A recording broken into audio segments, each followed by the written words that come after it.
BEd, BEd special, DPEd, BPEd, BPS और BASLP जैसे पाठ्यक्रमों में शैक्षणिक सत्र 2026-27 के लिए इन पाठ्यक्रमों में रजिस्ट्रेशन प्रक्रिया प्रारंभ हो चुकी है। तो इस वीडियो में हम बात करेंगे कि बीएड, बीपीएड, डीपीएड जैसे बीपीएस और बीएएसएलपी जैसे पाठ्यक्रमों में शैक्षणिक योग्यता क्या है, चयन प्रक्रिया क्या होगी, परीक्षा तिथि कब होगा, परीक्षा शुल्क तथा सीटों की संख्या, मेरिट सूची तथा समय सारणी, तमाम चीज़ों से संबंधित हम इस वीडियो पर बात करेंगे। नमस्कार दोस्तों, government exam question paper YouTube channel में आपका स्वागत है। मैं लाया हूं आपके लिए एक महत्वपूर्ण जानकारी। अगर आप चैनल पर नए हैं तो चैनल को सब्सक्राइब करिए, साथ ही बेल आइकन के ऑल पे क्लिक करिए ताकि इस तरह से वीडियो आपको अपने मोबाइल पर प्राप्त हो सके। तो इस वीडियो में हम बात कर रहे हैं दोस्तों BEd, BEd special, BASLP, DPEd, BPEd और बीएएसएलपी जैसे पाठ्यक्रमों में प्रवेश के लिए क्या क्या चीज़ें होने वाली हैं। तो चौधरी चरण सिंह विश्वविद्यालय जिंद हरियाणा ने इन विभिन्न पाठ्यक्रमों के लिए ऑनलाइन आवेदन किया है। तो वीडियो को अंत तक जरूर देखिए और इस तरह से अपडेट पाने के लिए हमारे चैनल को सब्सक्राइब कर सकते हैं। तो पूरी चीज़ें हम डिस्कस करने वाले हैं। आपको लगे कि वीडियो आपके लिए उपयोगी हो तो लाइक और कमेंट शेयर कर सकते हैं। तो चलिए बात करते हैं। पहले हम बात करते हैं कि जिन प्रतियोगी परीक्षाओं के लिए, प्रवेश परीक्षाओं के लिए ऑनलाइन आवेदन मंगाए गए हैं उनके लिए शैक्षणिक योग्यता क्या है। तो इस वीडियो में हम देख सकते हैं, पहले भाग में हम बात करेंगे कि शैक्षणिक योग्यताएं क्या है। पहला, एलिजिबिलिटी क्राइटेरिया। बीएड यानी कि बैचलर ऑफ एजुकेशन सिंपल और स्पेशल में प्रवेश लेने के लिए कम से कम 50% उत्तीर्ण होना चाहिए। और यदि SC/ST है या फिर ब्लाइंड है, विजुअली या डिफरेंटली एबल्ड व्यक्ति हैं विशेष रूप से, तो उनको 47.5% अंकों की छूट यहाँ पे मिलेंगी। यहाँ पे ये सिर्फ हरियाणा के जो प्रतिभागी हैं, परीक्षार्थी हैं, उनके लिए ये मान्य होगा। वहीं पर बैचलर डिग्री या फिर मास्टर डिग्री आपके पास साइंस में, सोशल साइंस में या फिर ह्यूमैनिटी में होनी चाहिए। या फिर बात करें बैचलर इन इंजीनियरिंग या टेक्नोलॉजी, BE या फिर BTech के साथ साइंस और मैथमेटिक्स के साथ 55% अंकों के साथ उत्तीर्ण होना चाहिए। अगर 52.55% है तो उसमें SC/ST, ब्लाइंड, विजुअली और डिफरेंटली एबल जो कैंडिडेट हैं हरियाणा के ही, वो यहाँ पे पात्र हैं। अन्य राज्य के उम्मीदवारों को जो बताया कि 55% वो उनको मार्कशीट में होना ही। आगे हम बात करें BASLP प्रोग्राम यानी कि bachelor of audiology and speech language pathology में यदि आप एडमिशन लेना चाहते हैं तो उसके लिए शैक्षणिक योग्यता 12वीं पास होनी चाहिए या फिर उसके समकक्ष किसी भी मान्यता प्राप्त बोर्ड या संस्थान से 50% अंक के साथ उत्तीर्ण होना चाहिए। SC/ST विभिन्न राज्यों, केंद्र शासित प्रदेशों या यूनिवर्सिटी के द्वारा जो भी, सेंट्रल गवर्नमेंट के द्वारा जो भी छूट मिलेगा उसके अनुसार यहाँ पे छूट दी जाएगी। परीक्षार्थियों को यहाँ पे फिजिक्स, केमिस्ट्री के साथ किसी एक सब्जेक्ट जैसे कि biology, mathematics, computer science, statics, electronics या साइकोलॉजी में यहाँ पे होना चाहिए। उम्र की कहीं कोई सीमा नहीं है। तो इस पाठ्यक्रम के इस तरह से शैक्षणिक योग्यता है। आगे हम बात करें diploma in physical education. 2 year diploma में आपके पास 12वीं या समकक्ष परीक्षा उत्तीर्ण होना चाहिए 50% अंकों के साथ। 5% की छूट आपको यदि आपने national, international, SGFI sport competition में भाग लिया है तो उस हिसाब से आपको 5% की छूट मिलेगी। SC/ST, OBC या अदर कैटेगरी जो भी हैं उनको सेंट्रल गवर्नमेंट, स्टेट गवर्नमेंट जो भी हैं वहाँ पे उनको उस हिसाब से छूट मिलेगी। वही हम देखें BPED यानी कि bachelor of physical education 2 years programme में आपको बैचलर डिग्री 50% अंकों के साथ होनी चाहिए और साथ ही आपको इंटर कॉलेज, इंटर जोनल या फिर डिस्ट्रिक्ट स्कूल में कंपटीशन में, स्पोर्ट्स में या गेम्स में आपको AIU या फिर IOA, SGFI या फिर गवर्नमेंट इंडिया द्वारा आयोजित होना चाहिए, कंपटीशन में आपको भाग लिया होना चाहिए। या फिर आपको बैचलर डिग्री फिजिकल एजुकेशन के साथ 45% उत्तीर्ण होना चाहिए, या बैचलर डिग्री आपको 45% के साथ आपको physical education as a compulsory subject के रूप में होना चाहिए, या फिर बैचलर डिग्री 50% अंकों के साथ आपको नेशनल, इंटरनेशनल, स्टेट कंपटीशन में आपको फर्स्ट, सेकंड, थर्ड पोजीशन में होना, इंटर जोनल, डिस्ट्रिक्ट या जिला में स्पोर्ट्स कंपटीशन में जैसे कि AIU, IOA या SGFI या फिर गवर्नमेंट ऑफ इंडिया के द्वारा जो आयोजित प्रायोजित कंपटीशन है उसमें आपको भाग लेना चाहिए। या फिर ग्रेजुएशन के साथ 45% अंकों के साथ आपके पास 3 इयर्स टीचिंग एक्सपीरियंस जो है होना चाहिए। यदि आप फिजिकल एजुकेशन टीचर हैं, कोच हैं, तो आपको 45% अंकों के साथ ग्रेजुएशन, साथ ही 3 इयर्स का टीचिंग एक्सपीरियंस होना चाहिए।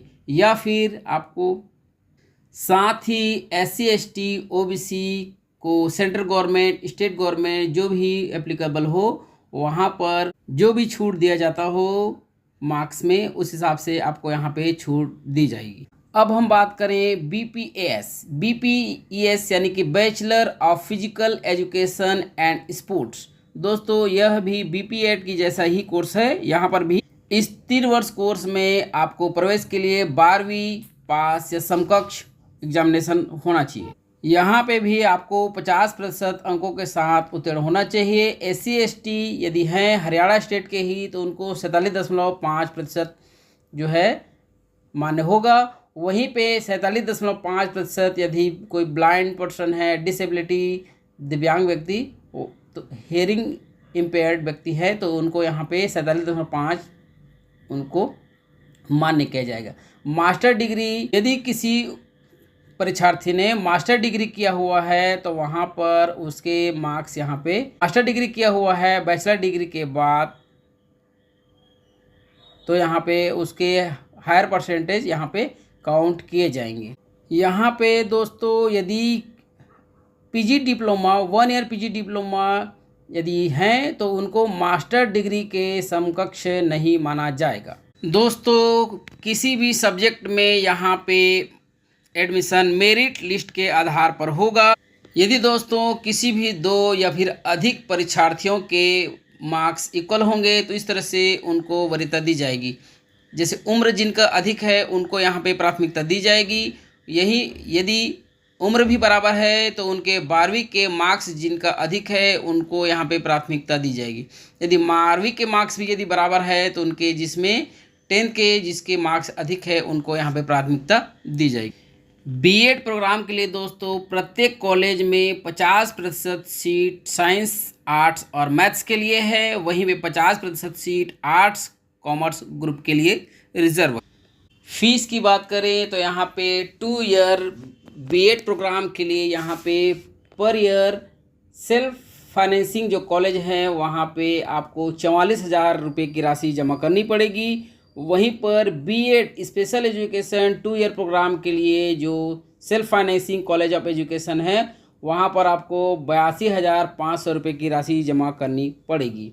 वहीं BA SLP यानी कि bachelor in audiology and speech language pathology में आपको 82,500 रुपये की राशि जमा करनी पड़ेगी। साथ ही 10% एक्स्ट्रा चार्ज भी बढ़ सकता है, उसको भी आपको देना पड़ेगा।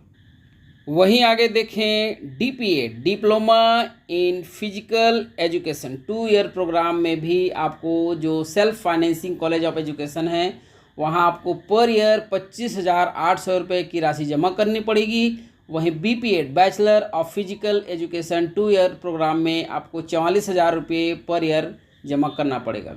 BPES की बात करें तो bachelor of physical education and sports शिक्षा में, शारीरिक शिक्षा में ही ये भी डिग्री है, तो यहाँ भी आपको 25,000 रुपये की राशि जमा करनी पड़ेगी। अलग से जो यूनिवर्सिटी चार्ज लेगा वो भी आपको अलग से जमा करनी। वही हम सीटों की बात करें डिस्ट्रीब्यूशन की, तो यहाँ पे दोस्तों all India category including Haryana 15% यहाँ पे सीट का बंटवारा होना है। और बोनाफाइड रेसिडेंट्स ऑफ हरियाणा, यानी कि जो हरियाणा के स्थायी निवासी हैं, जो वहाँ के प्रमाण पत्र वगैरह स्थायी रखते हैं, ऐसे लोगों के लिए 85% सीटों का बंटवारा यहाँ पे 100 सीट में समझ लीजिए 15% ऑल इंडिया बाहरी छात्र आवेदन कर सकते हैं किसी भी कोर्स के लिए, और 85% सीट के लिए हरियाणा के ही निवासी यहाँ पे पात्र हैं। अब देखते हैं कि आप कब से कब तक फॉर्म भर सकते हैं। अब हम देखते हैं कि इम्पोर्टेंट डेट्स क्या है। तो ऑनलाइन रजिस्ट्रेशन आप कर सकते हैं 10/8/2026 से, और लास्ट डेट है आवेदन करने की 10/9/2026। कैंडिडेट को यदि किसी भी प्रकार से करेक्शन करना है तो 11/9/2026 से 12/9/2026 तक पोर्टल पर लॉगिन करके कर सकते हैं। और display category wide merit list first counselling list online जारी होगी 16/9/2026 को, और सेकेंड काउंसलिंग जो ऑनलाइन होगी कैटेगरी वाइड मेरिट लिस्ट 22/9/2026 को। इसी तरह से फिजिकल काउंसलिंग ऑनलाइन जो रजिस्टर्ड होंगे उन्हीं को ही कॉलेज लेवल में आपको यदि सीट उपलब्ध हो तो 29/9/2026 से 1/10/2026 के बीच में होनी है। वही कक्षाएं शुरू होने की बात करें 2026-27 शैक्षणिक सत्र के लिए, तो 22/9/2026 से कक्षाएं शुरू हो जाएंगी। अब देखते हैं दोस्तों कि एडमिशन के लिए प्रक्रिया क्या है। तो आपको 1500 रुपये की राशि फीस जमा करनी पड़ेगी, जिसमें कि 375 रुपये यदि आप SC या फिर दिव्यांग व्यक्ति हैं हरियाणा के, तो आपको 375 रुपये की राशि जमा करनी पड़ेगी। और यदि आप वो भी ऑनलाइन आपको 10/9/2026 तक जमा करनी पड़ेगी। अब जान रहे हैं B Ed special, BPED, DPED, BPES और BASLP जैसे प्रोग्राम में रजिस्ट्रेशन मंगाया जा रहा है, जिसकी वही हम आगे बात करें तो कैंडिडेट यदि रजिस्ट्रेशन करना है 10/8/2026 से रजिस्ट्रेशन प्रारंभ है, और 10/9/2026 तक रजिस्ट्रेशन कर सकते हैं। किसी प्रकार की करेक्शन करनी है तो 11/9/2026 से 12/9/2026 तक कर सकते हैं। फर्स्ट मेरिट लिस्ट जारी होगी 16/9/2026 को, और डॉक्यूमेंट वेरिफिकेशन और फीस आपको सबमिट करना पड़ेगा। फर्स्ट मेरिट लिस्ट जिसकी होगी 17/9/2026 से 19/9/2026 को। बाद में आपको ऑनलाइन रिपोर्टिंग करनी पड़ेगी, जिसमें आपको कॉलेज में फर्स्ट काउंसलिंग के लिए जाना ऑनलाइन रिपोर्टिंग करनी पड़ेगी कॉलेज में जब आपका फर्स्ट काउंसलिंग हो जाएगा 21/9/2026 शाम 5 बजे तक। आगे बात करें तो date of second merit list जारी होगी यदि पहले मेरिट लिस्ट में जो प्रतिभागी अभ्यर्थी भाग लिए हैं वो अगर एडमिशन लेते हैं तो सीटों की संख्या बचने के बाद आपका सेकंड मेरिट लिस्ट जारी होगा, जो कि 22/9/2026 को जारी किया जाएगा, जिसका डॉक्यूमेंट वेरिफिकेशन और फीस जमा करने की तिथि जो है सेकंड मेरिट लिस्ट की 23/9/2026 से 26/9/2026 की होगी, जिसमें आपको ऑनलाइन रिपोर्टिंग करना पड़ेगा कॉलेज में जब आपका सेकंड काउंसलिंग हो जाएगा 28/9/2026 शाम 5 बजे तक। आगे बात करें फिजिकल काउंसलिंग, आपको वहाँ पे उपस्थित होना पड़ेगा यदि सीटें उपलब्ध रहती हैं तो 29/9/2026 से 1/10/2026 को, और साथ ही आपको ऑनलाइन रिपोर्टिंग करनी पड़ेगी फिजिकल रूप से ही आपको कॉलेज में ही रहकर 3/10/2026 शाम 5 बजे तक। तो इस तरह से क्लासेस शुरू हो जाएंगी 22/9/2026 को, और एग्जामिनेशन डेट होंगे जनवरी 2027 में सेमेस्टर एग्ज़ाम होंगे और जून 2027 में ईयरली एग्ज़ाम होंगी जो कि संभावित। एक और चीज़ें दोस्तों, जो डेट है उसके बाद ख़त्म होने के बाद आप किसी प्रकार से ऑनलाइन चॉइस फिलिंग नहीं कर पाएंगे, न ही उसके बाद एडमिशन हो पाएगा। तो 1/10/2026 के बाद किसी प्रकार से एडमिशन की संभावना नहीं है। कोई सवाल कोई जानकारी और चाहें तो मुझे कमेंट कर सकते हैं, मैं प्रयास करूंगा कि आपको जानकारी उपलब्ध कराऊं। तो इस तरह से आपने देखा कि इस वीडियो में आप कैसे BEd special education, DPEd, BPEd और बीपीईएस, साथ ही बीएएसएलपी जैसे प्रोग्राम में ऑनलाइन आवेदन कर सकते हैं। तो ऑनलाइन आवेदन के लिए आपको लिंक मैं डिस्क्रिप्शन बॉक्स पर उपलब्ध करा दूंगा, जहां से डिस्क्रिप्शन बॉक्स पर लॉगिन करके आप आवेदन कर सकते हैं। आवेदन से संबंधित अगर कोई परेशानी हो तो उसके लिए मैं अलग से अगर कमेंट करेंगे तो वीडियो उपलब्ध करा दूंगा, जहां से आप उसको देखकर भी ऑनलाइन आवेदन कर सकते हैं। कोई सवाल, कोई जानकारी और चाहें तो मुझे कमेंट कर सकते हैं। इस तरह से अपडेट जानते हैं मैं लाते रहता हूँ। आप चाहें तो हमारे चैनल से जुड़कर उसका लाभ ले सकते हैं। आप भर्ती परीक्षाओं से संबंधित अनेक तरह से प्रतियोगी परीक्षाओं से जो संबंधित प्रश्न पत्र हैं हमारे यूट्यूब चैनल के थ्रू आप पा सकते हैं। किस तरह से किस एग्ज़ाम में किस तरह से प्रश्न पूछे जाते हैं, आप चाहें तो उनको भी देखकर थोड़ा सा हेल्प ले सकते हैं। तो मिलते हैं किसी अन्य वीडियो में अन्य जानकारी के साथ। धन्यवाद।